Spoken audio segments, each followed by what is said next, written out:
আসসালামু আলাইকুম রহমাতুল্লাহি ওয়াবারাকাতু।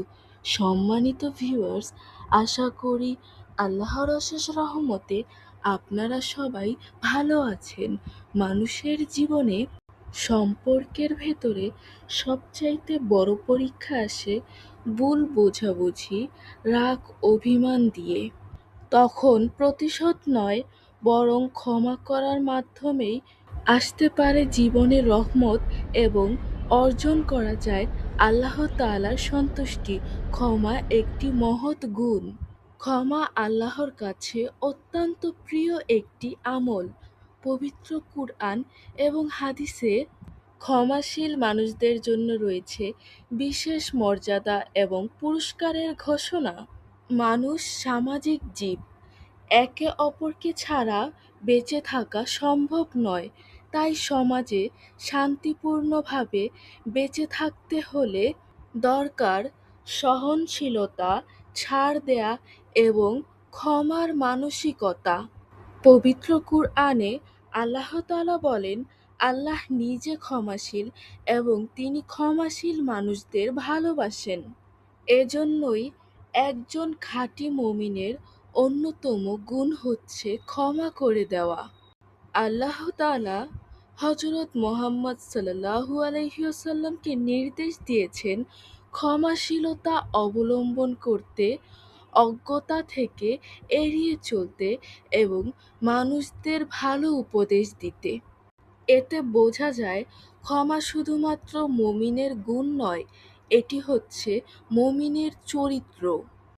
যে ব্যক্তি নিজের রাগকে নিয়ন্ত্রণে রাখল এবং মানুষকে ক্ষমা করে দিল, আল্লাহ তাআলা তার প্রতি সন্তুষ্ট হন এবং তার জন্য প্রস্তুত রয়েছে বিশাল জান্নাত। ক্ষমা মানুষের মধ্যে ভালোবাসা এবং আন্তরিকতা তৈরি করে, সমাজকে করে তোলে শান্ত ও নিরাপদ। প্রিয় নবী সাল্লাল্লাহু আলাইহি ওয়াসাল্লাম ক্ষমার কিছু গুরুত্বপূর্ণ অংশ তুলে ধরেছেন। যে ব্যক্তি কাউকে ক্ষমা করে দেয়, আল্লাহ তাআলা তার মর্যাদা আরও বাড়িয়ে দেন।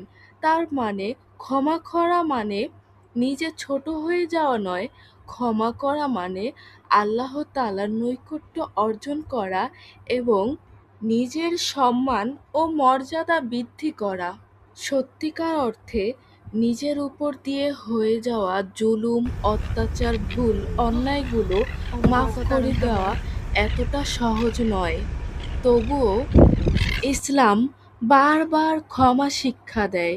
নবী করিম সাল্লাল্লাহু আলাইহি ওয়াসাল্লাম নিজেও ৭০ বার ক্ষমা করার উদাহরণ দিয়েছেন। ক্ষমা করার মাধ্যমে মানুষের অন্তর পরিষ্কার হয়, মন থেকে হিংসা বিদ্বেষ দূর হয়ে যায় এবং আল্লাহর প্রতি তাকওয়া সহজ হয়। পবিত্র কুরআনে বলা হয়েছে, ক্ষমা করা তাকওয়ার সবচাইতে নিকটবর্তী গুণ। সংক্ষেপে বলতে গেলে ক্ষমা শুধু একটি মানবিক আচরণ নয়, এটি আল্লাহর কাছে প্রিয় একটি আমল। এর মাধ্যমে মানুষ দুনিয়ায় পায় শান্তি আর আখিরাতে পায় সম্মান ও বিশাল পুরস্কার। সম্মানিত ভিউয়ার্স, আপনাদের কাছে অনুরোধ রইল র্যান্ডম প্লেস চ্যানেলটিকে সাবস্ক্রাইব করে পাশেই থাকুন। সুস্থ থাকুন, ভালো থাকুন। আল্লাহ হাফেজ।